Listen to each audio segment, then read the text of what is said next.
Bruno também acabou de entrar.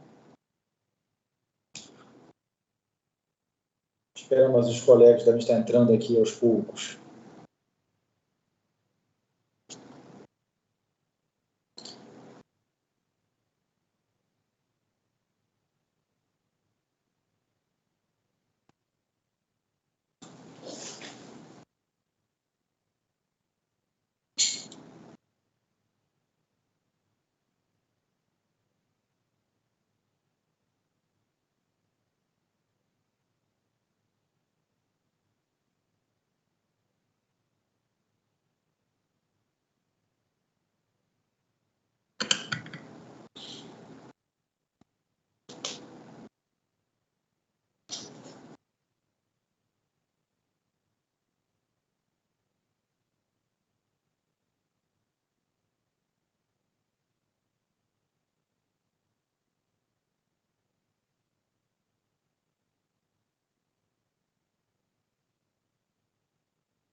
Bom, vamos já então, meus amigos. Boa noite a todos. Sejam muito bem-vindos ao nosso primeiro semestre de 2022.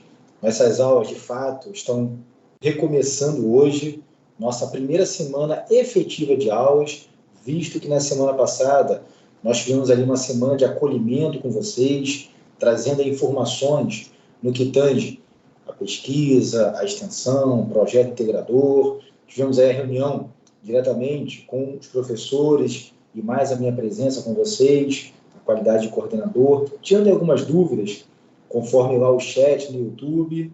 E agora, de fato, começamos, né, o nosso primeiro semestre. Estão vendo aí de uma aula de prática de processo penal com o professor Zé Carlos Brito. Tenho certeza que será uma disciplina muito importante para todos vocês, que visualizam aí no futuro próximo, quem sabe, até mesmo advogarem nessa área do direito penal, ou até mesmo algum concurso público que seja muito vinculado a essa atuação em direito penal e processo penal. E agora temos aí, com a minha presença como um professor de vocês, uma disciplina um pouco diferente. Uma disciplina que ela fala de processo, mas, ao mesmo tempo, uma disciplina que ela tira o processo como uma forma de resolução, vamos dizer assim, a mais adequada para os conflitos em nosso ordenamento jurídico. Então, o nome da disciplina chama-se Conciliação, Mediação e Arbitragem, que também é uma disciplina conhecida como Métodos de Soluções de Conflitos, erradamente chamada por muitos doutrinadores como métodos alternativos de soluções de conflitos. Por que eu digo que são métodos alternativos e essa expressão não me traz uma boa referência? Porque eu entendo que a jurisdição, o processo judicial, a lide, ela nunca será a melhor solução para um conflito que se insurge em um fato jurídico, em um fato gerador. Por que isso? Estamos falando de um país onde os conflitos surgem a todo momento, sejam os conflitos na seara do direito civil, na seara do direito do consumidor, que é uma ramificação, uma especialização dentro do próprio direito civil, temos as relações de trabalho e emprego, temos as relações previdenciárias, as relações de família, ou melhor, das famílias, que é o termo correto utilizado, temos as questões penais, mas temos uma dificuldade em que as pessoas resolvam conflitos sem a presença do Estado. O Estado, quando eu digo, o poder judiciário. Então, é natural que nós tenhamos nessa nossa rotina diária de conflitos a chamada judicialização, que significa nada mais do que você judicializar, do que você levar ao conhecimento do poder judiciário, você provocar a jurisdição para que o Estado se posicione e o Estado possa, de fato, resolver um conflito que foi entregue pelas partes em um processo judicial. E será que o processo judicial, de fato, ele traz na sua sentença alguma sensação de justiça, alguma sensação de segurança jurídica? Claro, nós estudamos o direito processual, seja ele civil, penal, o trabalhista, dentre outros mais, vocês terão agora, inclusive, o processo tributário, e a gente tem a noção, e às vezes a convicção, de que o processo judicial, que a sentença, ela traz uma justiça, que ela faz conceder o direito a quem pertence. Será que é exatamente isso? Eu sempre gosto de tratar, em um processo judicial, de duas verdades que se externam.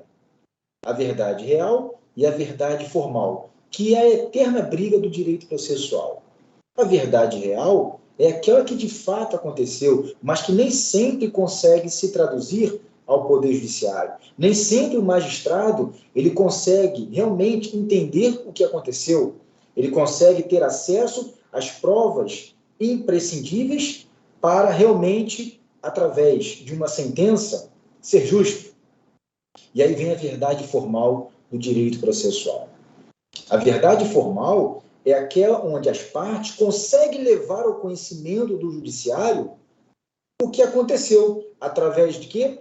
Das provas. Sejam provas documentais, provas periciais, provas testemunhais. Mas que ainda assim, talvez por insuficiência de provas, por não condições de realização de provas, aquela sentença pode não ser a mais justa. O que eu quero dizer com isso? Longe de mim declarar que o processo judicial é um instituto falido, não estou falando isso, mas que nós devemos, e vocês agora no 9º período, já com maturidade suficiente para entender que o direito não tem que ser resolvido na justiça, que o direito tem que ser resolvido no diálogo, no bom senso, na mediação, na conciliação. Na capacidade que as próprias partes podem ter de compor um conflito e eles mesmos resolverem, ainda que através de uma terceira pessoa, que poderá ser um mediador, um conciliador ou até mesmo um árbitro, que será também objeto da nossa disciplina deste semestre, a Lei de Arbitragem, a lei conhecida como número 9.307 de 96. E também teremos a Lei 13.140 de 2015, a Lei de Mediação, a mediação judicial e a mediação extrajudicial, que também se encontra presente como mediação judicial lá na Lei 13.105, também de 2015, o nosso famoso Código de Processo Civil, onde traz lá no artigo 334, vocês vão se recordar, tenho certeza disso, a chamada audiência de mediação, onde a própria petição inicial obriga o autor a demonstrar, ao final, em seus pedidos, se ele pretende ou não que seja designada tal audiência de mediação. Isso, inclusive, como requisito da petição inicial, conforme o nosso artigo 319 do atual e já citado Código de Processo Civil. Esse semestre, eu acho que a nossa tentativa é desconstruir em vocês essa visão do processo judicial, essa visão de que tem que judicializar. E por que não resolver de forma mais célere? Muito se fala de celeridade. processo judicial. Porque o processo eletrônico tornou mais célere, porque o atual Código de Processo Civil ele reduziu uma quantidade de recursos e tenta, de alguma forma, tornar um processo mais eficaz, mais justo, ou pelo menos um processo que se resolva em uma duração mais razoável deste mesmo processo. Temos aquele princípio constitucional, o princípio da duração razoável do processo, que é um princípio hoje, muitas vezes, flexibilizado por conta da falta de estrutura, da falta de eficiência do nosso poder judiciário, seja em que esfera do direito for, conceder ao cidadão um mínimo de garantia de uma justiça que atinja, sim, o objetivo, que é a resposta do Poder Judiciário, que é a sentença, de forma mais rápida. Isso é uma briga eterna. É uma briga que a cada dia a gente vai percebendo o quanto que esses métodos chamados alternativos, do qual eu discordo, não deveriam ser os alternativos. O alternativo deveria ser o processo judicial.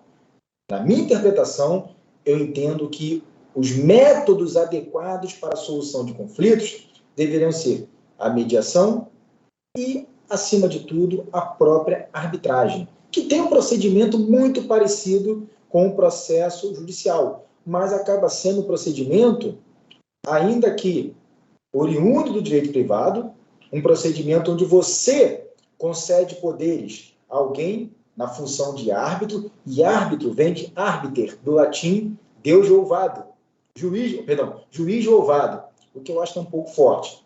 Mas o árbitro seria uma pessoa em uma heterocomposição de conflito, ou seja, uma pessoa alguém com áudio aberto. Uma terceira pessoa que já tinha sido escolhida pelas partes e, de alguma forma, vai ter a obrigação de resolver aquele conflito. Então, após esse pequeno preâmbulo aqui, essa introdução ao nosso semestre, eu vou dialogar sobre cada um dos institutos que nós abordaremos neste semestre: arbitragem, mediação e conciliação, nesta ordem, conforme o nosso plano de curso, que eu enviarei, inclusive, para vocês, e disponibilizarei lá no Google Classroom. Inclusive, vou aqui só compartilhar com vocês, que eu acho que é necessário. Só nesse momento rápido. Aqui. Ver se vocês vão... Isso. Estão visualizando aí na tela de vocês. Esse é o nosso programa da disciplina, também conhecido como plano de curso. É o que nós iremos desenvolver neste primeiro semestre de 2022. Vamos falar da lei de arbitragem, a lei de mediação, vamos falar sobre casos em sala de aula, casos que me conhecem. Eu gosto muito de caso concreto, caso prático. E finalizando lá na própria conciliação e, obviamente, não é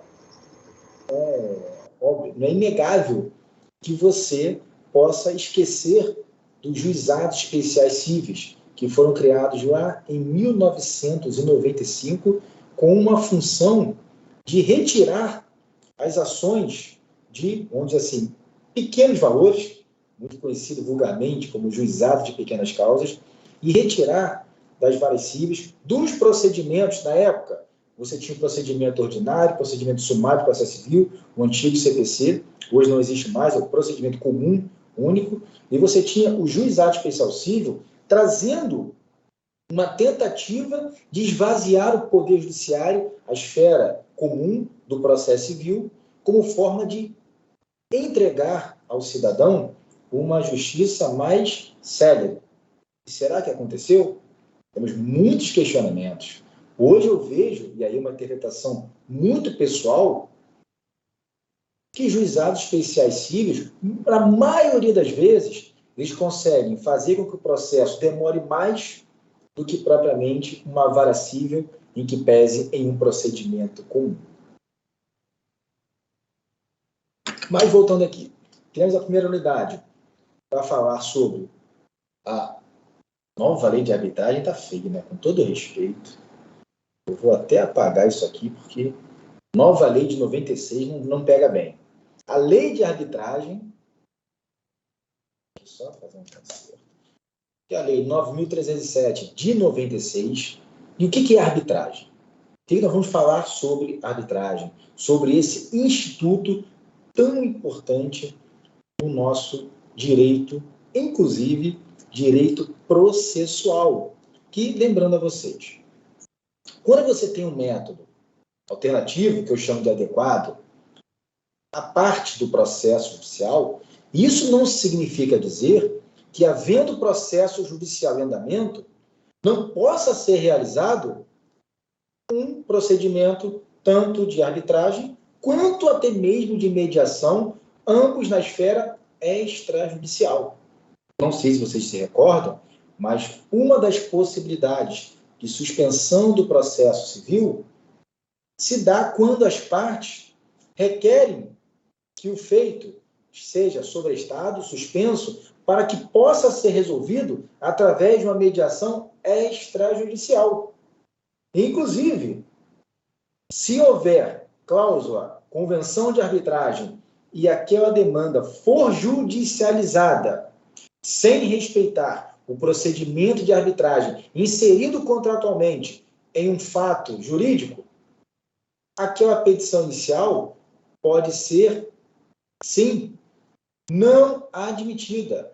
Poderá ser, inclusive, o processo julgado extinto, sem resolução de mérito, por conta de não atender ao procedimento de arbitragem previsto, por exemplo, em um contrato de locação, quando os sujeitos do contrato, o locador ou locatário, foram ao judiciário e não observaram que havia naquele contrato de locação uma cláusula de arbitragem, porém uma cláusula válida. Pessoal, eu sei que eu estou falando muito, vocês estão ouvindo. Por favor, me interrompam, participem. Estou escutando sim, professor. Está em alto e bom som. Tudo certo. Tudo tranquilo? Ótimo. Ninguém está dormindo por enquanto, não, né?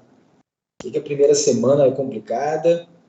A gente vai ainda se adaptando ao nova modalidade. Mas, enfim, daqui a pouco as aulas presenciais voltam. Antes que vocês me perguntem, não tem data ainda, mas certamente estou lutando para que retorne o quanto antes. Podem brigar quando quiser. Bom, e aí falamos desse Instituto da Arbitragem, que nada mais ele traz uma possibilidade de uma resolução de conflitos com uma terceira pessoa, mas uma terceira pessoa denominada árbitro, que já foi escolhida pelas partes naquele contrato, naquela celebração de negócio jurídico, que também permita a cláusula de arbitragem. Por que eu estou mencionando isso? Nem todo direito pode ser passível de arbitragem. Quando nós estudarmos a lei de arbitragem, a lei 9.307 de 96, o primeiro artigo dela é taxativo, declarando que só é passível a arbitragem direitos patrimoniais disponíveis. Alguém me diz, ou se aventura a responder, o que seriam direitos patrimoniais disponíveis? Quem pode me responder isso?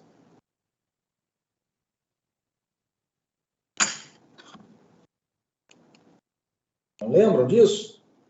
O que você pode dispor como seu patrimônio, por exemplo? Você pode, por exemplo, dispor da sua vida? Não. Então, vocês acham que uma cláusula de arbitragem que trata da saúde de alguém é válida? Não, não é. Uma cláusula de arbitragem num contrato de prestação de seguro-saúde, apenas para as questões cíveis, de rescisão, atualização de valores, opa, aí eu posso. Mas sobre internação, sobre possibilidade de medicamento ser subsidiado pelo plano de saúde, pela operadora, isso é passível de arbitragem? Não, porque isso envolve o quê? Vida, saúde.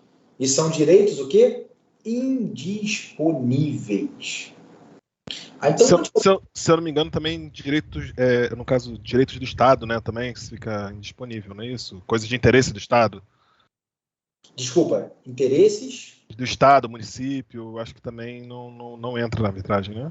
Sim, sim. Existe já um movimento até da doutrina e pequena parte da jurisprudência, Eric, da possibilidade da arbitragem ser aplicada no direito público, no direito administrativo, mas com muitas restrições, assim como também nas relações consumeristas e nas relações trabalhistas. E houve uma alteração, uma tentativa de alteração da lei de arbitragem há poucos anos atrás, e na época era até a então presidente Dilma Rousseff que vetou a relação de consumo e a relação de trabalho num projeto de lei que pretendia alterar e ampliar o alcance da arbitragem como forma de solução de conflitos. Eu acho que, naquele momento, a então presidente foi muito assertiva. Porque imagine você, como é que funciona a arbitragem? Vamos lá, Eric. Eu assino com você um contrato de locação. Eu sou o locatário e você é o locador. Nós temos o imóvel, que é o objeto daquele contrato. E eu, na qualidade de locatário, eu tenho a obrigação de pagar o aluguel e mais aqueles encargos, por exemplo, IPTU, despesas de condomínio, despesas de manutenção, enfim, tudo contratualmente já designado. Você, na qualidade de locador, você tem o quê? A obrigação de me ceder o uso do bem e tem o direito de receber o valor a título de aluguel conforme ajustado naquele pacto de locação. Ok. Mas, Eric, a gente negocia a inserção de uma cláusula, cláusula de arbitragem, onde nós elegemos uma terceira pessoa, por exemplo, Leandro, como árbitro daquele contrato. E o árbitro pode ser qualquer pessoa, desde que esteja na plenitude de sua capacidade civil. Não precisa ser formado em direito, não precisa ser juiz aposentado, não precisa ser advogado. Mas eleito por ambas as partes. Oi? Mas eleito pelas ambas as partes. Perfeito. Pode ser qualquer pessoa, desde que, Eric, nós dois tivermos como expressar no contrato a concordância com o nome daquele ato. O árbitro não se insurge depois. O árbitro já foi escolhido pelas partes. Ou seja, há um consenso. Mas esse árbitro, ele tem limites, como nós falamos aqui anteriormente. A arbitragem só é passível mediante conflitos de direitos patrimoniais disponíveis. Então, Eric, no que tange a uma renovação de aluguel, no que tange a um problema relativo ao valor do aluguel. Exemplo clássico. Eu gosto muito de dar esse exemplo nas aulas e até mesmo em provas, eu normalmente faço uma questão parecida. Aquele imóvel que eu aluguei, Eric, ele está com um vazamento estrutural no telhado. E eu pago, então, um exemplo, um aluguel de R$1.000. O contrato está em sua vigência ainda. Eu verifico que o defeito no telhado é de responsabilidade de quem? Que quando assinou o contrato, tinha uma cláusula que estava me entregando um bem completamente apto para uso. Do Eric. Então não é o Eric que seria o responsável pela manutenção e conserto de um telhado que já foi me entregue como locatário com problemas? Sim. E aí, Eric, o que acontece? A gente ajusta. Eu falo, olha, eu vou fazer todo o reparo do telhado, vou consertar, vou guardar as notas fiscais, tanto dos serviços quanto da mão de obra que eu paguei, e deu um valor, por exemplo, de R$5.000. E nós vamos compensar esse valor em aluguéis vincendos, futuros, que ainda irão vencer. E você, naquele momento, Eric, você simplesmente aceita. E eu deixo de pagar 5 meses de aluguéis. Eric, então, me notifica, informando que eu estou inadimplente há 5 meses da minha obrigação de pagar o aluguel mensal. Eu me recuso a pagar, uma vez que foi ajustado o quê entre nós? A compensação daquilo que eu gastei a título de obra, material e serviços para consertar aquele telhado. Não chegamos a um consenso. Existe um árbitro nesse contrato, não existe? Quanto ao valor que eu gastei e a compensação, este árbitro poderá julgar? Sim. É um direito patrimonial disponível. Não é isso? Agora, outro exemplo. Na hora que o Eric vai me cobrar os 5 meses de aluguéis, supostamente inadimplentes, e eu indignado porque tive que fazer uma obra e quero compensar aquele valor para não pagar aluguéis futuros, eu ofendo a pessoa do Eric. Eu xingo ele. E aí, da mesma forma, acionamos o ato. Então, tem duas questões envolvidas. Primeiro, é o suposto inadimplemento com o suposto valor pago pelo locatário a título de compensação. E um segundo momento, temos o dano moral, por uma suposta ofensa. Pergunto a vocês, este árbitro poderá, 3 opções, apenas determinar que o Eric não possa mais cobrar aqueles 5 aluguéis, porque ele entendeu como compensados, ou, segunda opção, ele pode mandar que o Rodrigo pague os aluguéis porque estão inadimplentes, ou terceira opção, independente das duas, ele poderá ainda condenar o Rodrigo por danos morais face à ofensa direta praticada, injúria, né, como se geral de dizer, ao Eric. O que vocês acham?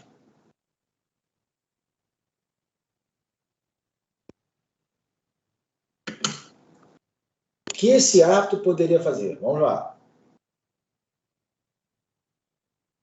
Eu acredito que ele só deve julgar a questão dos valores, né? No caso, o direito disponível. O outro seria na justiça civil que teria que resolver.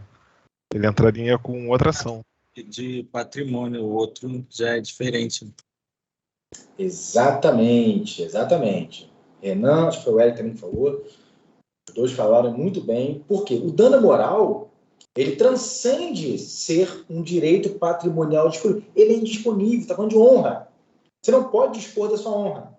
E aí, caso você tenha a pretensão, como o Eric, por exemplo, eu vou ajuizar uma demanda reparatória contra o Rodrigo porque me ofendeu. Aí, meu amigo, com todo respeito, você vá para a justiça comum e ingresse com uma ação indenizatória. Porque não compete a este árbitro essa possibilidade de aplicação de uma punição, uma chamada sentença arbitral, que ultrapasse, como vocês muito bem mencionaram, apenas os valores envolvidos naquele contrato. Sobre a obra, a compensação, atraso de aluguéis, o árbitro tem sim o poder decisório. E vou mais além. A decisão deste árbitro constitui, pergunto a vocês, título executivo judicial ou título executivo extrajudicial? Vamos lá. É título judicial, professor. Exatamente. Só não tem força coercitiva. Por mais que possa parecer estranho, nós temos o quê? A figura dos títulos executivos judiciais, lá no artigo 515, inciso 7 do atual Código de Processo Civil. A sentença arbitral, ou, para alguns considerados, o laudo arbitral, tem efeito de título executivo judicial. Interessante, né? É um procedimento extrajudicial, mas que a natureza do título é de exigibilidade judicial. Então, só rapidamente aí um caso concreto para vocês entenderem como que a arbitragem ela pode ser utilizada durante um processo judicial ou até mesmo sem ter a necessidade de um processo judicial. Eu pergunto a vocês, qual seria então a vantagem de você ter um árbitro? Ah, é mais barato? Depende. Pode ser que um árbitro cobre mais caro do que as custas de um processo judicial. Ah, mas no procedimento de arbitragem, pode ter advogado representando cada parte? Pode. Claro que sim. Pode ter um árbitro? Pode. Podem ter 2? Não. Podem ter 3, 5, 7, 9, 11, sempre número ímpar, para não ter o chamado empate. Mas o árbitro não precisa ser formado em direito. Eu não vou contratar um árbitro e ele tem um honorário a receber, conforme a própria cláusula que a gente vai estudar especificamente desses tipos de contratos. Ele tem o valor que ele irá receber pela sua atuação enquanto árbitro. Mas eu não ainda consegui demonstrar a vocês a importância do árbitro como eu interpreto. Exemplo. Imagine esse mesmo caso que eu citei a vocês. A questão de um reparo em uma obra, de uma estrutura, de alvenaria, de telhado, o que seja. Imaginem um juiz de direito de uma vara civil recebendo uma ação que está questionando, por exemplo, se o conserto foi realizado ou não de forma idônea. Se de fato foram utilizadas aquelas ferramentas, aqueles produtos e aquela mão de obra.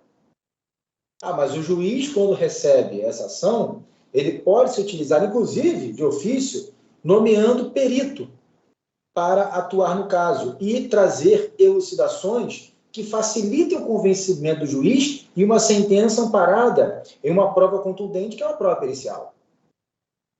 Perfeito. Vocês imaginem um árbitro num contrato de locação. Vocês podem escolher um árbitro, aí, Eric e eu. Eric, nós escolhemos um árbitro formado em engenharia civil. Quem tem mais legitimidade, capacidade, aptidão para apreciar uma demanda que envolve uma suposta estrutura de um bem imóvel deteriorada? Um juiz, através de um perito, ou um engenheiro como árbitro? O que vocês acham?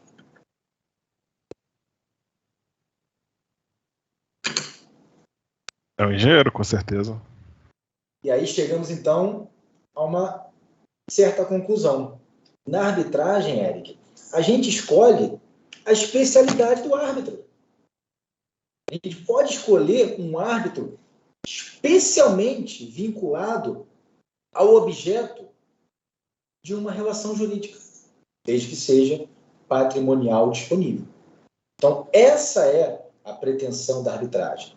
Não apenas tornar mais célere, até porque, vamos estudar mais à frente, a arbitragem tem procedimentos que podem, inclusive, ser alterados pelos sujeitos de um contrato. Claro que sempre antes.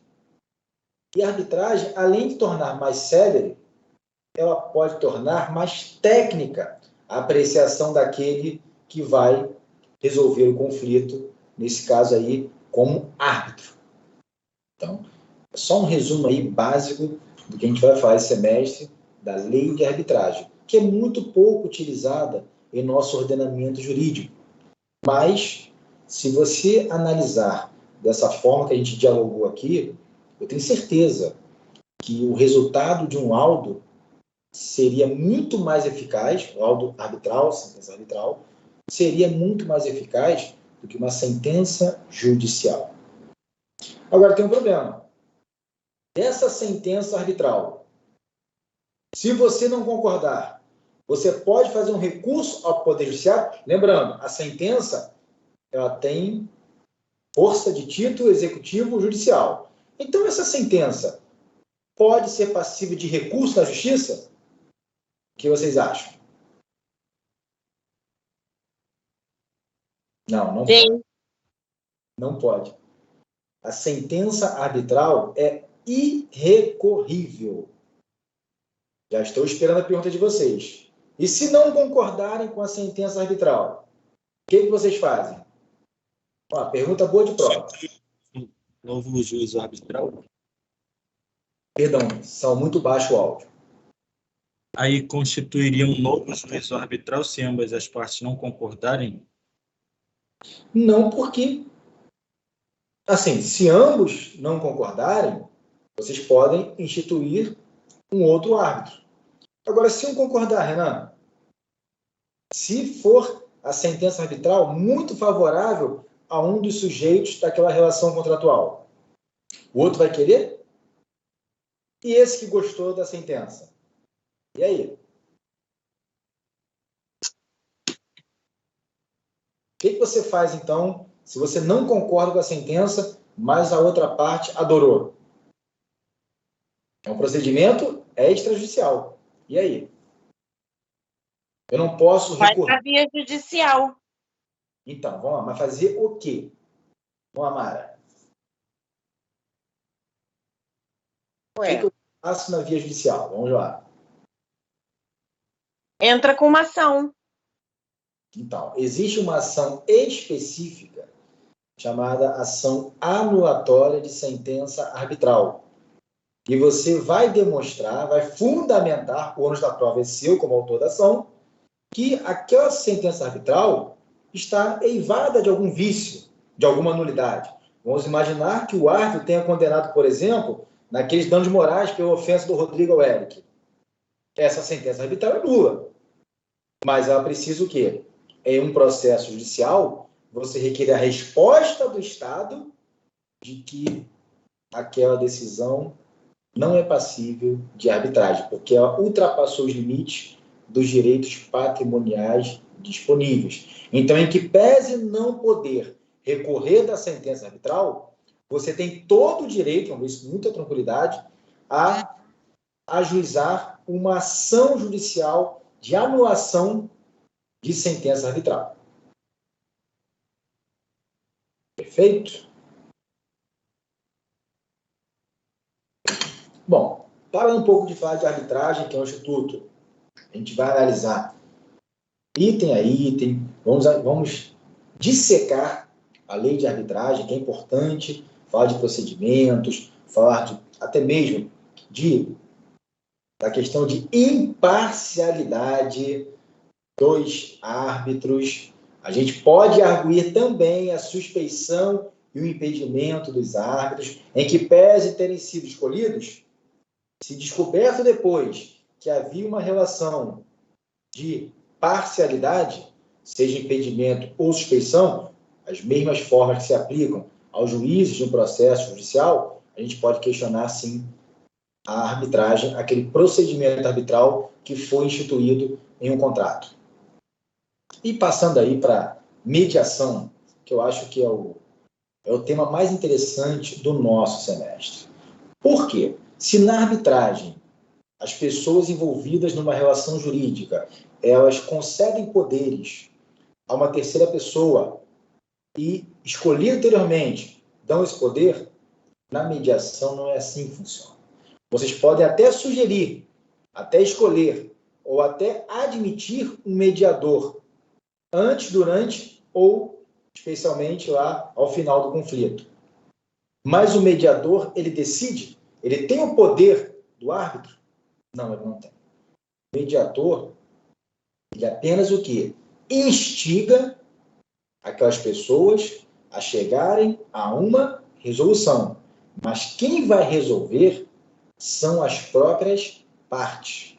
E a mediação poderá ser judicial, conforme nós já citamos aqui, o próprio artigo 334 do Código de Processo Civil, a audiência de mediação tão falada aí dos nossos poderes judiciários estaduais, como a mediação extrajudicial, que, vamos analisar também com calma, dependendo de como ela for realizada, também constitui título executivo. Porém, título executivo extrajudicial e não judicial, como a própria sentença de arbitral aqui falada anteriormente.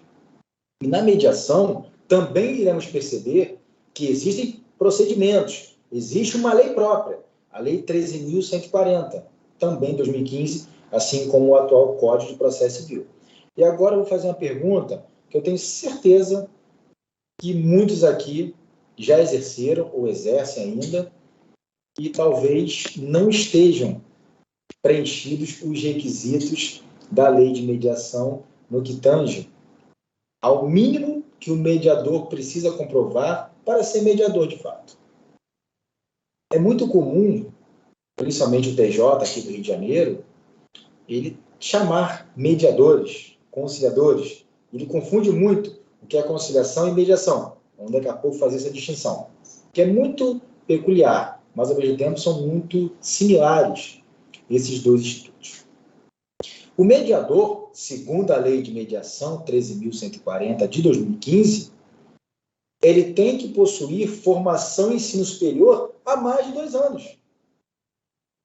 ele tem que fazer um curso de formação de mediador reconhecido pela Escola Nacional de Formação e Aperfeiçoamento de Magistrados, Infam.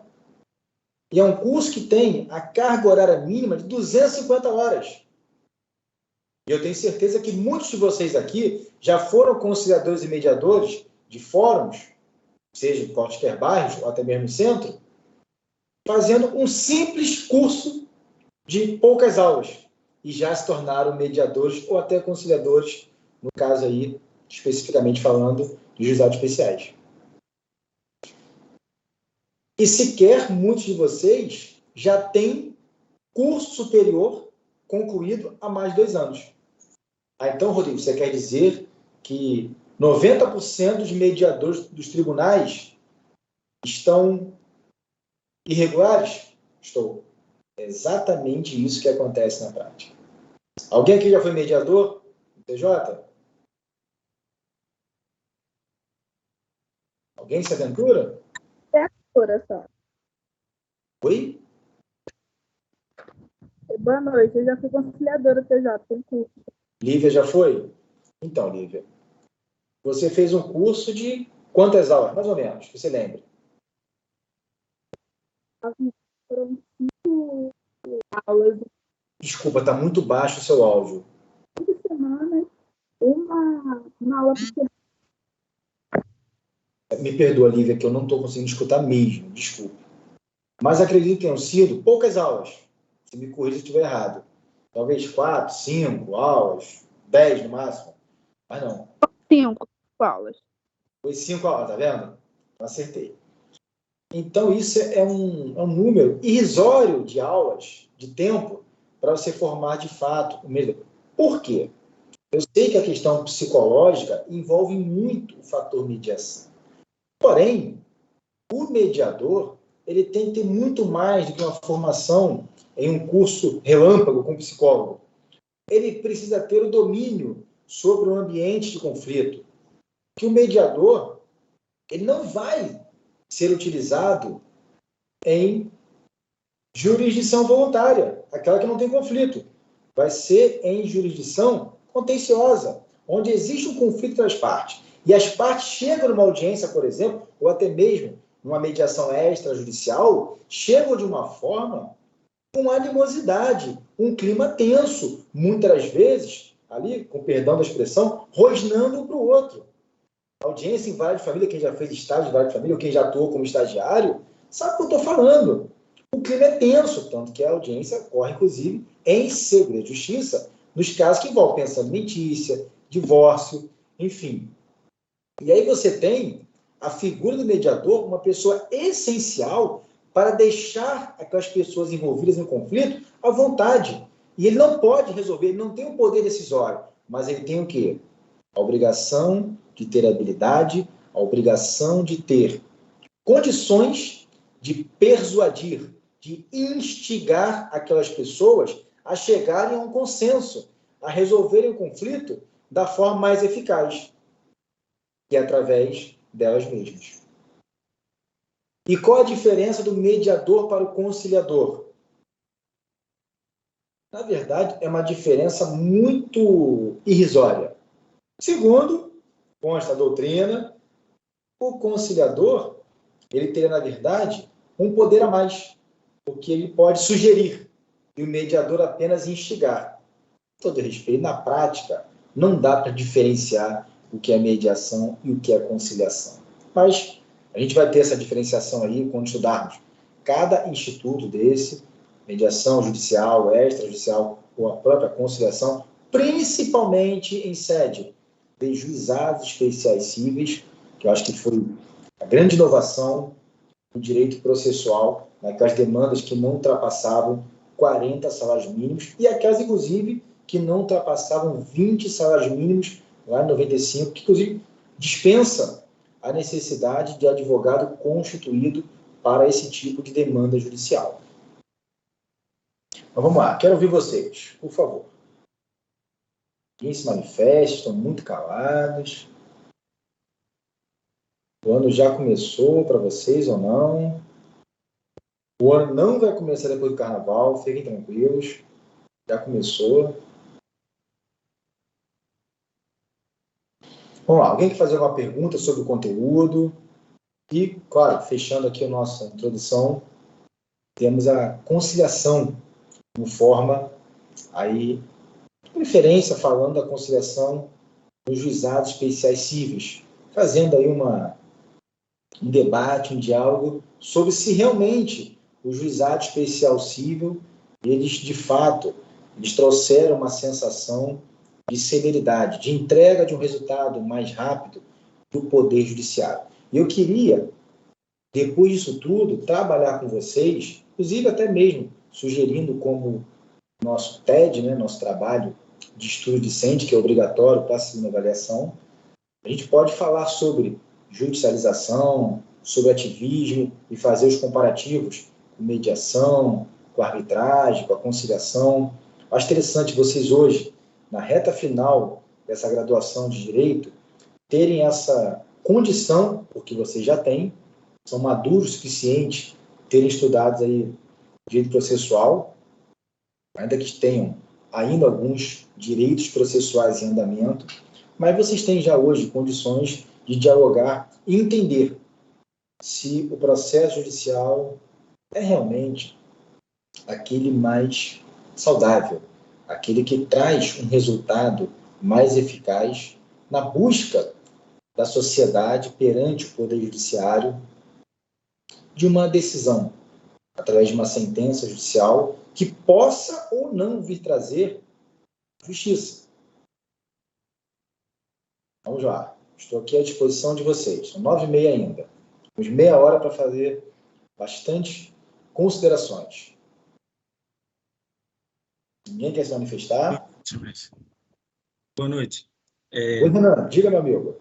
Como estava sendo falado, né, uma das principais diferenças entre a mediação e a conciliação realmente é você, na conciliação, você poder, o conciliador, no caso, adentrar mais ao caso e chegar numa resolução assim que seja benéfica para ambas as partes. Enquanto o mediador, ele tem um papel mais de facilitar a conversa, né, que, assim, vamos dizer, um inicial, ele ir rompendo as barreiras que são criadas pelas dificuldades, né? Porque quando as partes elas entram em uma litigância, né? Vão se criando barreiras para essa comunicabilidade. E por isso existe um mediador, para quebrar essas barreiras. Perfeito, Renan. Eu acho que você tocou num ponto interessante. O mediador quebrar barreiras. E essa é a função. É ter a habilidade, ter a sensibilidade de que você está ali não para resolver, mas para, de alguma forma, demonstrar àquelas pessoas envolvidas que será que aguardar uma decisão judicial em sentença futura é o melhor caminho? Será que uma instrução processual com oitiva de partes, testemunhas, alegações finais, recursos, até porque, se a mediação for realizada, aquele termo homologado pelo magistrado, ele tem efeito o quê? De sentença irrecorrível. Não há mais se falar sobre o mérito, apenas execução quando não se cumprir o que ali foi mediado ou até mesmo acordado. Eu acho que o ponto que você citou é muito importante. É você quebrar as barreiras, é você facilitar com que as pessoas tenham consciência de que a conversa e o bom senso devem prevalecer. Oi, Mara, pois não? Mara chamou? Não. Ah, desculpa. Bom, vamos lá, mais algum colega querer se manifestar, por favor? Professor, Diga. boa noite. Como o senhor está falando aí que a conciliação, às vezes, supera um processo. Não sei se foi na faculdade ou foi numa reportagem que eu vi, uma prefeitura que a Igreja Católica da região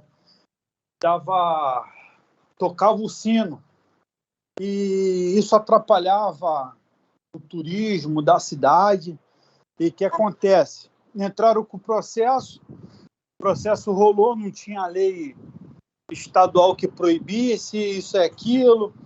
Aí apareceu, acho que foi na televisão. Aí depois de vários anos, chamaram o promotor que estava no caso lá, chamou as partes para poder entrar num acordo. Acabou que, depois de anos de processo rolando, o padre entendeu que aquilo prejudicava e tocava o sino, não tocava mais o sino na madrugada. E estipularam até um horário, acho que era até 10 horas, aí todo mundo se entendeu. Quer dizer, anos de processo que acabou numa conciliação entre as duas partes, né? A prefeitura, no caso, né?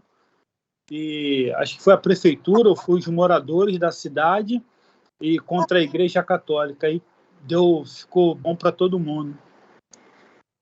Fabiano, importante exemplo que você deu, porque trata-se, inclusive, de uma questão religiosa. E eu até entenderia a dificuldade de um magistrado, por exemplo, proferir uma sentença de obrigação de não fazer contra uma igreja. Você fala de fé, de crença, e esse tipo de processo, ele denota realmente um desgaste muito grande durante a instrução processual.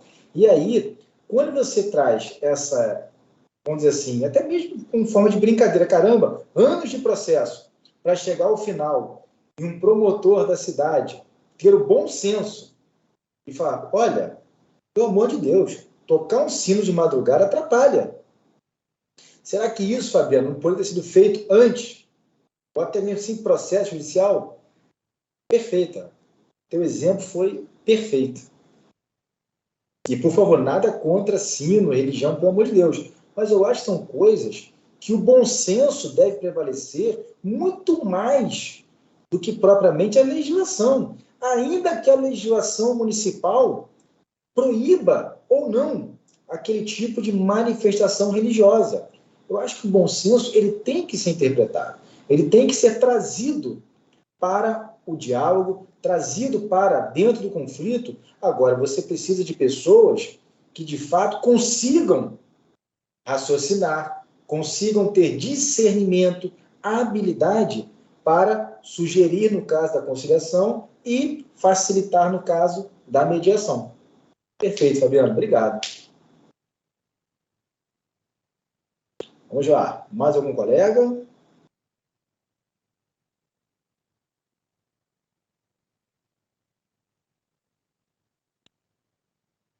Temos aí... Professor, boa noite. Pessoas. Pois não. Não sei se o senhor explicou, mas é porque meu telefone está saindo e voltando da rede. Qual é a vantagem da questão da mediação? É por não passar pelo processo? O trabalho de entrar com uma ação, seria isso? Vamos lá, Carmen. Na verdade, a mediação, ela tanto pode ser judicial quanto extrajudicial. Se existir um processo judicial em andamento, a mediação poderá tornar aquele processo mais rápido, caso consiga resolver e persuadir aquelas pessoas a um consenso. Porque quem decide não é o mediador. Quem decide são as partes. Quando for extrajudicial, quando não houver processo, eu acho que até o melhor caminho, cara, que se você não tem processo, você consegue até mesmo evitar um longo processo, como foi o caso aí citado pelo Fabiano, para depois mediar. Então, eu acho que o grande caminho é a celeridade, Carmen, e, acima de tudo, é o bom senso.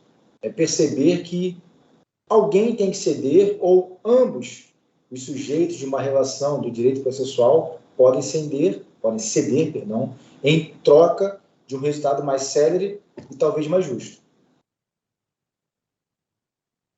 Entendi, obrigada. Tá, mais algum colega, por favor? Boa noite, tudo bom? Tudo jóia? Eduardo, tudo bem? Oi, Eduardo, beleza? Deixa eu te perguntar uma coisa. Boa noite, prazer em revê-lo, tá? Também. Também. Deixa eu te falar, existe alguma hierarquia em procedimento, por exemplo, assim, a mediação é primeiro e a conciliação depois, ou vice-versa, entendeu? Se você pega um caso assim, o que pode vir primeiro, ou se pode usar as duas juntas? Existe alguma hierarquia entre elas? É o que acontece. Na verdade, hoje, no direito processual civil, você já tem audiência de mediação. Por exemplo, em sede de juizados especiais criminais, a primeira audiência é de conciliação. O termo muda, Eduardo, mas no processo não quer dizer que não possam existir as duas. Existe um mediador lá da vara de família que no primeiro momento tentou resolver aquele conflito através da sua persuasão, fazendo que as partes chegassem a um consenso. Não aconteceu. E numa audiência de instrução e julgamento, o juiz ou a juíza conseguiu conciliar, que o juiz tem um poder a mais. Ainda que ele atue como mediador ou conciliador, isso é uma questão que a gente vai abordar também, existe um momento que o juiz é conciliador e que ele é juiz. Ele tem que julgar. Mas quando ele concilia, muitas vezes, o próprio juiz, o que ele faz? Olha, eu acho melhor vocês aceitarem esse acordo, que a sentença não vai passar disso. Isso é erradíssimo. Mas, com todo respeito, a gente sabe o que acontece. Ou o próprio juiz determina, no seu olhar, que, olha, eu acho bom resolver aqui em acordo, que não estou vendo probabilidade para chegar até isso. Ou não estou vendo probabilidade para ser menos que isso. Então, quando o juiz participa, e aí eu trago, até mesmo de forma mais específica, o processo do trabalho, onde só recentemente instituíram a mediação, que não é realizada pelo juiz. Mas no processo de trabalho, durante todo o período, exceto aí coisa de 5 anos atrás, no máximo, o próprio juiz é que fazia a conciliação. Não era conciliador, não era mediador, era o próprio juiz. Não existia um servidor público ou um estagiário ou alguém que passou num curso, passou por um concurso ou até fez um curso e foi nomeado. Era o próprio juiz que fazia tanto a audiência inicial, chamada audiência de conciliação no processo de trabalho, quanto a instrução, e também durante a instrução o juiz é obrigado ao quê? No primeiro momento a tentar a conciliação. E antes de encerrar a instrução, ele também tem a obrigação de propor a conciliação. Então, no caso do juiz, certamente é mais fácil. Obrigado, doutor. Já mais algum colega? Alguma pergunta, algum questionamento? Dá aula, tá, pessoal? Pelo amor de Deus. Professor, porque eu tenho uma dúvida rapidinha, professor, mas não é sobre a aula, não. Aí quando eu puder abrir aí um espaço, mas é rapidinho, é 1 minuto. Sem problema, eu estou brincando. É porque hoje estou desde 7 horas da manhã, o tempo todo conectado em WhatsApp, até videoconferência eu fiz com alunos, por questões acadêmicas, faz parte.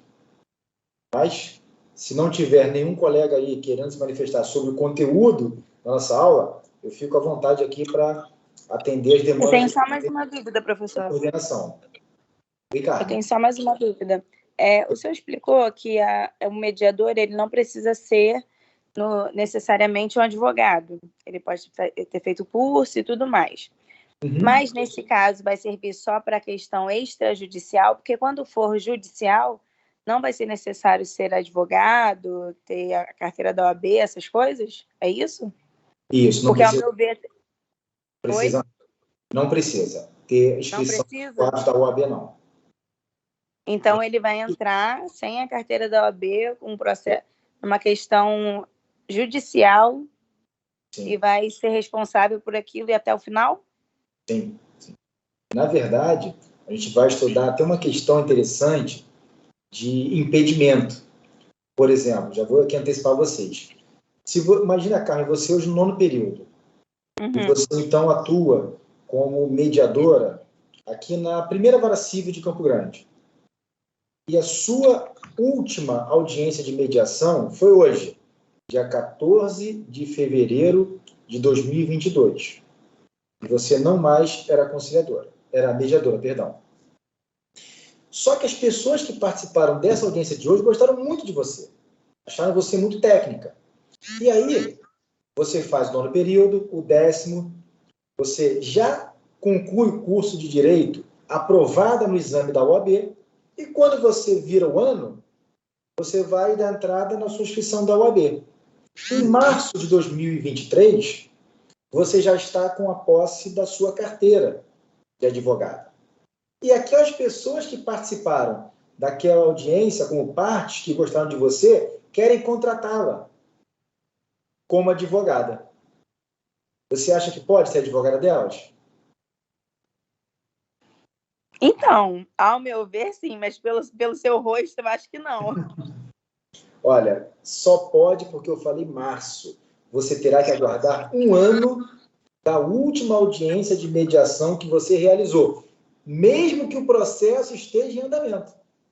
Vamos ver isso na lei de mediação. O impedimento para você atuar como advogada para com as pessoas é de 1 ano, no mínimo, da última audiência de mediação que você realizou.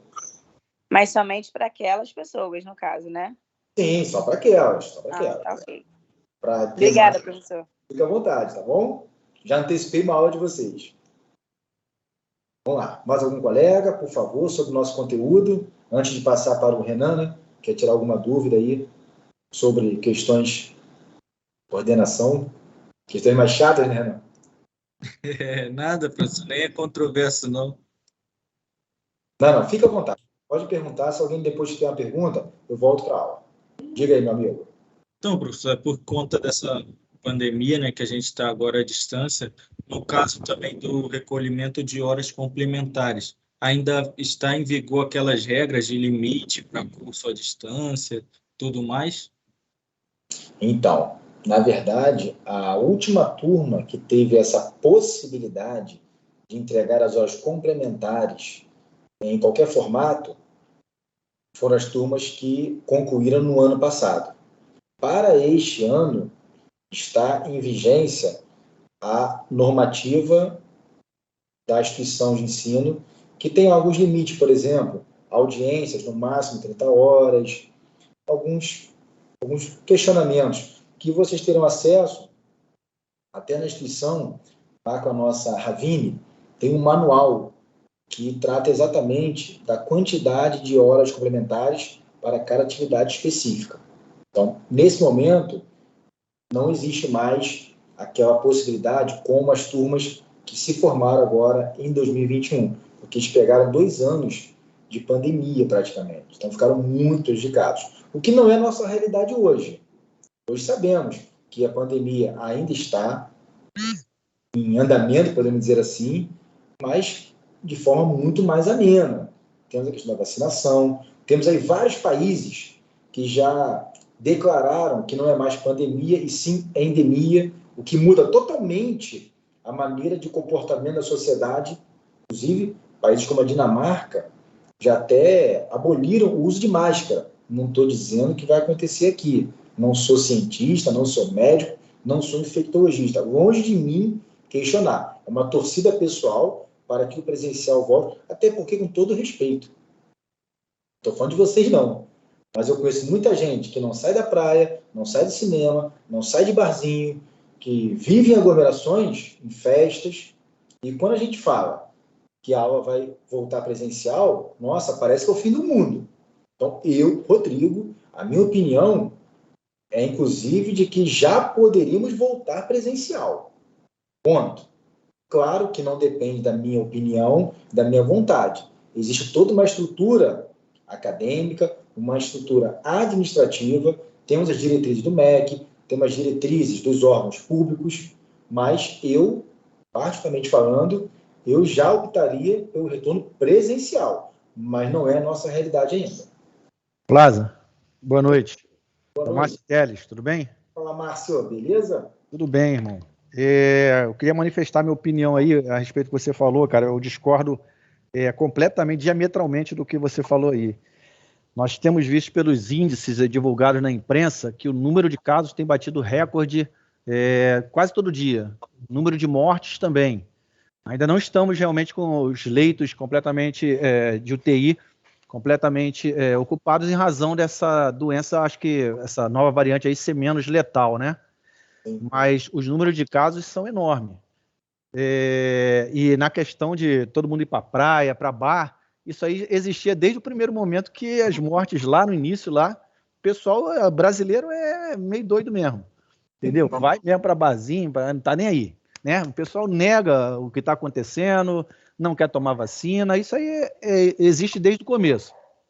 E outro ponto que eu queria falar também, no tocante aí às atividades online, você disse que a turma anterior, a turma que se formou agora, né?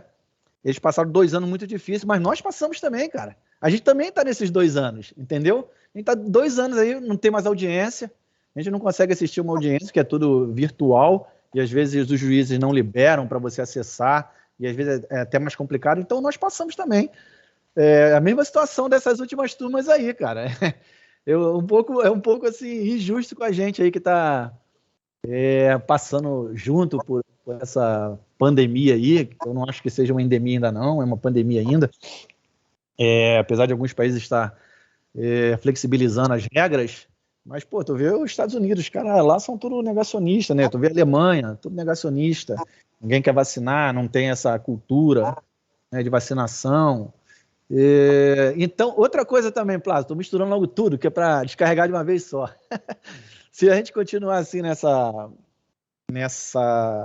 aula online, né? Essas aulas online, aí você comentou que ainda não tinha uma posição sobre se a prova seria presencial. Eu já antecipando aqui minha opinião, e assim, é uma opinião que, pelo menos a maioria dos colegas que eu converso, a gente conflui as ideias, é bem justo, que a gente sabe que online, como você mesmo fala, não é a mesma coisa, não é a mesma dinâmica, né? O conhecimento, apesar de todo esforço, tanto dos estudantes quanto dos professores em transmitir a matéria, a gente tem uma certa dificuldade, né? Alguns estudam pelo celular, o que eu acho horrível estudar pelo celular, você não consegue aprender nada, tem que ter um computador, tem que ter um livro do lado, um caderno, uma mesa.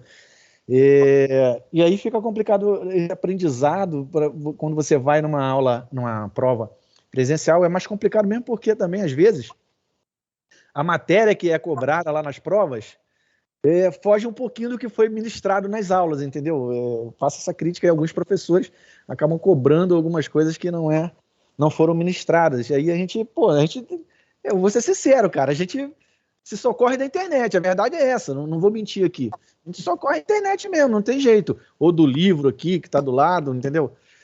Porque é bem complicado. Então, eu queria saber qual é a posição aí se já conversaram, a gente vai continuar com isso mesmo, como é que vai ficar? Desculpe o desabafo, tá, irmão? De ser muito longo. Deixa eu ver se eu lembro tudo aqui, Márcio. Vamos lá.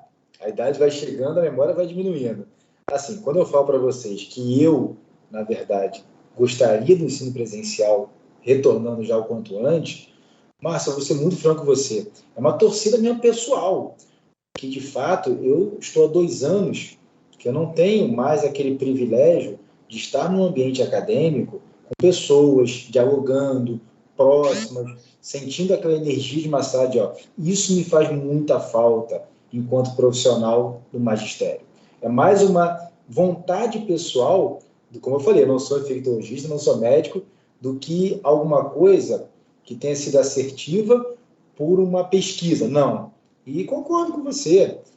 Existem muitos casos de mortes, existem pessoas que se recusam a tomar vacina, das quais eu respeito, porém, eu tomei já 3 doses, vou tomar 20, 30, quantos forem necessários, mas eu também respeito quem se recusa. Eu acho que é uma outra discussão, mas também, já adiantando a vocês, isso foi falado lá na nossa semana passada, na semana de acolhimento, que existia uma reunião aqui da instituição, no qual foi colocado em votação pelos diretores, coordenadores, que seria obrigatório o passaporte da vacina, para que o aluno tivesse o acesso a qualquer modalidade presencial, por exemplo, a prova. E aí, Márcio, para mim é muito simples. Se a pessoa não tem o passaporte da vacina e não vai entrar para fazer uma prova presencial, ele não pode ser punido. A instituição tem que conceder a ele uma outra alternativa para que ele realize a prova, uma vez que o ensino é remoto. Então, eu posso afirmar a vocês, sob a minha coordenação, o curso de Direito não terá condições de obrigar alunos a realizarem provas presenciais se os alunos tiverem ainda aulas virtuais e não tiverem alguns o passaporte da vacina. É uma expectativa minha, confesso a você, que queria muito ver aquela faculdade cheia de alunos, as salas cheias, aquele pátio lá nos intervalos, as pessoas conversando, batendo papo, sabe, brincando, aquelas conversas de corredores, alunos, sabe, aquela proximidade com a gente, isso faz muita falta. Mas a gente também tem que ter muita cautela. E aí você tem toda razão. Você discorda, eu também discordo de você, mas a gente entende. Eu falo, a minha discordância, Márcia, é pela questão até mesmo emocional.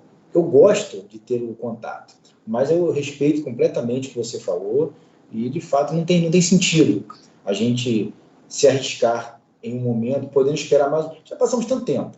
Agora, a questão aí, voltando aqui, para me lembrar, se não esqueço, das horas complementares.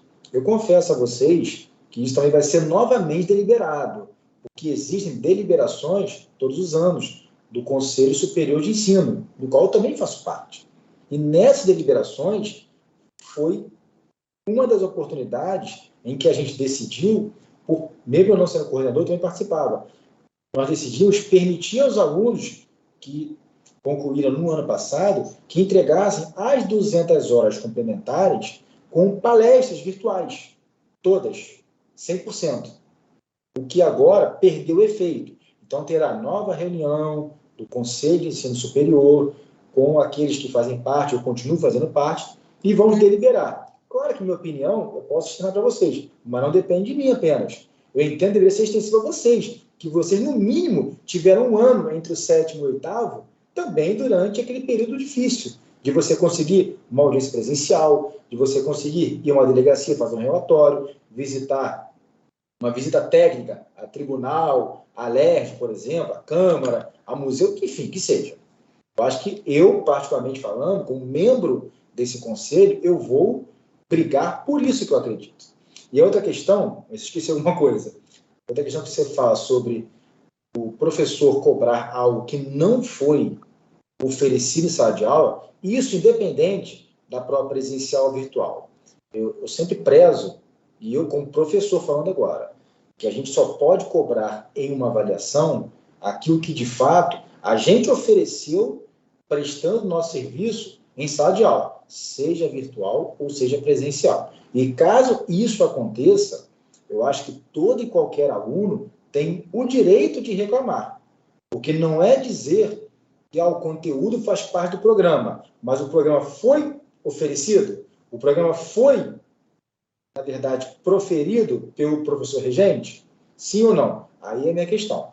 E como coordenador, eu te afirmo, eu sou muito mais ortodoxo quanto a isso. Tem que cobrar o que falou em sala de aula. Ah, não deu tempo, então não cobra. Você pode até fazer uma aula extra, um trabalho à parte, para compensar aquela perda, mas você não pode utilizar essa perda e jogar uma prova e cobrar de vocês aquilo que não foi dado. Aí eu sou muito radical e ortodoxo quanto a isso. Esqueci alguma coisa, por favor? Professor, assim, ainda levando em consideração esse respeito às pessoas que não tomam esse experimento, também para fazer as horas complementares, como é no caso do cinema, teatro, o fórum, também fica complicado, né, professor? Só mesmo à distância. Verdade, Ana. Eu acho que tudo isso que foi falado aqui, por você, pelo próprio Márcio, eu acho que trazem aí uma interpretação que a gente precisa ter cautela. Muitas pessoas deixam de tomar vacina também por questão médica, por ter uma doença que não permite que seja vacinado. Então, eu falo, eu não sou contra a vacina, pelo contrário, cresci a minha vida, tenho 41 anos, eu cresci tomando vacina que eu nem sabia de onde vinha. Tomei vacina de pistola, não quero nem saber. Agora, eu respeito quem opta por não tomar. E eu acho que essa pessoa não pode ser punida. Embora existem discussões, que eu não quero nem entrar nesse mérito aqui, pelo amor de Deus, discussões que é um direito individual, é coletivo, que é constitucional, não quero nem saber disso. Eu respeito. É a minha consideração e é assim que eu vou me manifestar todas as vezes que aqui na instituição eu for solicitado a dialogar e decidir sobre alguma coisa parecida. Plaza. Pessoal, boa noite. Plaza, só uma última pergunta. Primeiro, te agradeço aí pelas respostas, pelo espaço que foi concedido. Sempre muito educado, sempre muito acertativo. Só uma última pergunta, Plaza. Aquela questão das dependências do pessoal que está devendo o primeiro período? Vamos lá. Vou te responder agora. Não, eu só quero saber se para o próximo período vai ser online também. Aqui, ó. Tá vendo isso? Trouxe para casa. Isso aqui são os requerimentos de alunos para que eu possa montar as turmas especiais de dependências ou incluir aqueles alunos de dependências com turmas já em andamento. Ou seja, vou ter uma noite aí privilegiada fazendo esse mapeamento da quantidade de alunos e cada disciplina que a gente possa ofertar a título de turma especial. E, Márcio, eu vou te adiantar. Quando existem disciplinas em andamento e não há conflito da sua grade, você entra na turma regular. Quando dá conflito ou não existe, eu vou criar a turma, como eu fiz no semestre passado, vou te falar, nós criamos quase 30 turmas especiais. Terrível. Vamos fazer aquele formato estudo dirigido. É uma forma de, até mesmo, possibilitar o aluno a realizar aquela disciplina. Tudo online, inclusive sem necessidade de aula remota ao vivo. Tá bom? Professor, boa noite. Boa noite. Taurino, tudo bem? Oi, Taurino, tudo bem, meu irmão? Eu queria só pegar uma carona aí na pontuação do Renan e do Márcio. Sim. Primeiro na do Renan, né? Experimento científico foi ótimo, mas o que acontece, professor? Essa questão das horas complementares, assim como a última turma de formandos, a nossa turma ela estava nesse mesmo segmento, nesse mesmo ritmo. Praticamente que a turma toda já estava com as horas complementares prontas no molde da turma que se formou, no mesmo pensamento. E, de repente, passa a validar o regulamento, e o que acontece agora? A gente tem que se desdobrar para fazer aquilo que quem tinha 180 horas já prontas, faltando 20 horas, agora caiu para 50, 60. E para ir em delegacia, contando 5 horas, para ir em palestra, contando 2 horas, não vou dizer para o senhor que daqui até dezembro não dê tempo, mas aí entra naquele desespero que o senhor falou na palestra. Pessoal do nono, cai no desespero, realmente está caindo agora, porque eu faltava algumas horas e agora faltam 160 horas. Eu vou dar conta, vou me desdobrar porque eu sou um profissional liberal. Mas aqui, levantando a bandeira dos meus amigos aí que trabalham de segunda a sábado, os amigos que são da farda, que não têm esse tempo que eu tenho para fazer o jogo de cintura, fica realmente difícil. Porque eu conheço pessoas que estão aí com horas sobrando de cursos. Eu paguei cursos de criminologia, estudo do direito, paguei 60, 70 para imprimir e que não vai servir de nada mais. Então, só vão contar 40 horas de curso online e o resto eu vou ter que me desdobrar agora. Vou ir em delegacia, lá, pedir a benção do delegado, enfim. Vou fazer tudo o que tem que fazer para compor as 200 horas. Mas eu acredito que nessa deliberação a gente precisa de um carinho maior para entender que nós estávamos nesse ritmo. Que não é, assim, tipo, uma acomodação nossa. É porque a gente está nesse ritmo e repaginar a vida mesmo. Voltar, é difícil entrar na pandemia, é difícil sair dela. Tá? Então, é um desabafo meu também, né? Porque é difícil a gente ter que se reorganizar e fica nessa corrida contra o tempo, né? De dezembro tá aí, colação de grau, e de repente a gente não dá conta das horas complementares. Complicado. E quanto ao que o Teles falou, da cobrança, né? Eu sei o que é isso de perto, porque eu vi alunos saírem da nossa turma por questões de professores que simplesmente pinça de um site uma questão de OAB que pede que o aluno tenha já um raciocínio jurídico completo, ainda que seja na matéria que ele está dando, né? Seja de civil, de penal, de empresarial, mas ele vai e pega lá uma questão de OAB que acho que até um advogado erraria e lança para o aluno porque ele não quer elaborar uma questão. Então, eu acho justo que o aluno entre na internet, no Google, lá e se socorra. Lógico. Acho que é para o contraponto, não é? O advogado, ele tem que ter esse contraponto.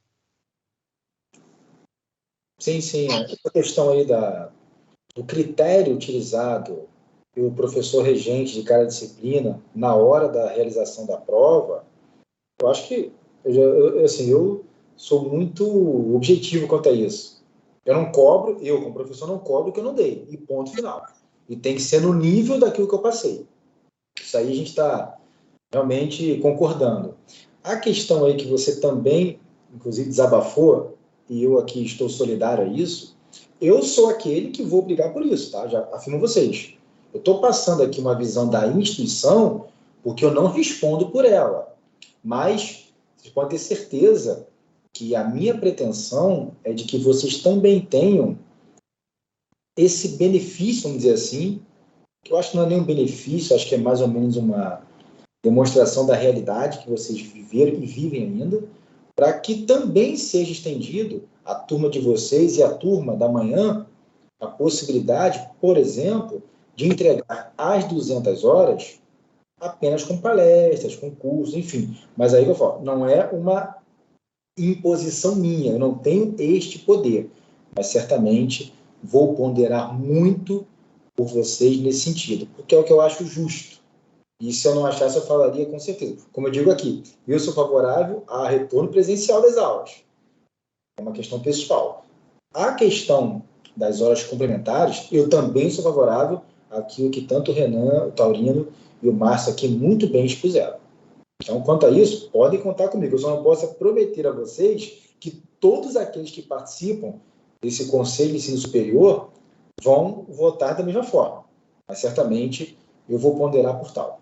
Peço perdão, professor, porque a gente já está uns 2 anos assim querendo conversar, então é muito assunto, é muita vontade de falar, entendeu, professor? A gente vai te dar um descanso aí, tá bom? Não, sem problema. A gente está aqui desde dezembro do ano passado, né? Já estamos praticamente 2 meses sem ter qualquer tipo de contato, e é legal essa interação com vocês. Vocês sabem que eu gosto de dialogar, eu escuto muito bem vocês, não tenho problema de ouvir críticas, a gente lida muito fácil com a diversidade, ninguém é inimigo, ninguém precisa ser inimigo divergindo de uma opinião. Pelo contrário, acho que quando a gente escuta uma opinião divergente, a gente acaba se obrigando a raciocinar e entender o porquê a pessoa fez daquela forma. E quem sabe não mudar de opinião? Não vejo nenhum problema quanto a isso. Mas vocês sabem que podem contar comigo nesse sentido. Vou brigar, sim, pelo que eu acho que é certo e pelo que eu vejo. Vocês acham muito parecido comigo. E a gente vai caminhando aí nessa pandemia, trazendo o melhor possível para vocês, na medida do possível. Se Deus quiser, vamos ter um semestre muito proveitoso aí, como tivemos no semestre passado. Eu acho que o semestre passado foi bem diferente dos anteriores. Eu vi aí muita gente mais empenhada, tanto alunos quanto colegas professores. Flávia, Oi, boa Mara. noite. Boa noite. É a Alessandra. Só desculpa, para reforçar os amigos, uma coisa que aconteceu semana passada, que não estava acontecendo já tinha um bom tempo, né, é a Secretaria de Saúde liberar a nós da área da educação novamente a questão da bandeira dos municípios, né? E aí a gente recebeu no domingo agora, e para nossa surpresa, dentro do estado do Rio, nós temos um município que está impedido de ter aula. Então isso daí deixou a gente com um alerta, né? Porque a gente já estava achando assim que estava tudo bem, né? E me parece que a situação não está tão bem, não. O que o Márcio está falando aí tem muita coerência, né? E agora vem aí o carnaval, apesar desse carnaval não ser ainda, né, só o feriado, mas o fato da hotelaria estar aberta, né? Então eles já estão assim, eu acredito que já está se programando, né? Porque os turistas vão vir e aí já está deixando as escolas públicas, né, em alerta para não ter assim um baque muito rápido, né, e dar tempo da gente se programar, né? Então, quando a gente recebeu isso no domingo, eu acho que não só eu, quanto todos que estão nessa área de gestão aí, nós tomamos um baque com essa bandeira aí da Secretaria da Saúde. Só para endossar o que o Márcio falou, tá? Sim, Alessandro, te agradeço muito aí trazer essa informação. E, de fato, a gente acaba muitas vezes torcendo mais do que vendo a realidade. E eu me incluo nisso. Eu sou um otimista, mas a gente precisa, de vez em quando, tomar um choque de realidade e perceber que a coisa ainda está muito perigosa. Obrigado pela intercessão na aula e realmente informação muito valiosa, Alessandro. Professor, já vou indo já, professor. Boa noite. Falou, Renan. Abraço. Bom, meus amigos, eu vou me despedir de vocês agora, nesse momento, desejando aí mais uma vez um semestre muito produtivo, de muito aprendizado, que a gente consiga aí realizar todas as atividades acadêmicas com o melhor proveito possível e, certamente, que Deus esteja e continue nos abençoando muito, para que ao final do semestre a gente comemore não só as nossas vidas, como o excelente resultado acadêmico que a gente pretende para vocês. Tá bom? Grande abraço a todos, fiquem com Deus, tenham uma boa noite e até a próxima aula, que já até adianta vocês, será na sexta-feira, mas talvez eu não consiga dar aula para vocês. Eu tenho um compromisso institucional, eu não estarei disponível para lecionar, mas vou tentar trocar durante a semana e, se possível, eu aviso a vocês com antecedência. Tá bom? Obrigado a todos, fiquem com Deus. Uma boa noite. Tchau, tchau.